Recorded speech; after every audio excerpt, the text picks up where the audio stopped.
Cette station d'énergie Afferri est garantie 7 ans. Elle a une capacité de 2 kWh et délivre une puissance de 2400 watts. La puissance de charge en entrée est réglable jusqu'à 1100 watts pour une charge complète en 2 heures. Son grand écran couleur permet de visualiser la capacité restante en pourcentage ainsi que le temps restant jusqu'à la fin de charge. On a toutes les prises nécessaires pour brancher tout un tas d'appareils comme ici la prise allume-cigare, juste en dessous une sortie XT90. On a aussi des prises courant continu 12 volts 3 ampères. On a tout un lot de prises USB dont les Quick Charge 3.0, les Power Delivery 20 watts et 100 watts.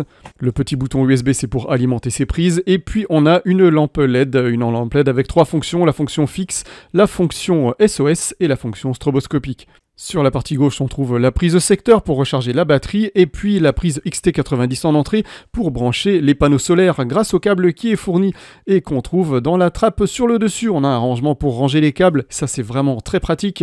On a donc notre câble XT90 qui va nous servir à brancher évidemment nos panneaux solaires pour recharger la batterie avec le soleil. Et puis évidemment, on va pouvoir brancher des appareils 230 volts sur les 3 prises sur le côté droit. Et l'avantage, c'est qu'on peut surveiller en temps réel à la fois la capacité restante de la batterie et aussi la consommation électrique de ce chauffage que j'ai branché pour le test. On voit qu'il consomme 1400 watts et l'afficheur indique aussi l'autonomie restante si je laisse ce chauffage branché. Cette station d'énergie, vous allez pouvoir l'emmener partout en camping pour vos activités extérieures ou même à l'intérieur. En cas de coupure de courant, vous allez pouvoir la déplacer très facilement grâce à ces grandes poignées sur les côtés. On se retrouve très bientôt pour le test ultra complet de cette station d'énergie Afferri et en attendant, je vous indique son prix en commentaire et en description.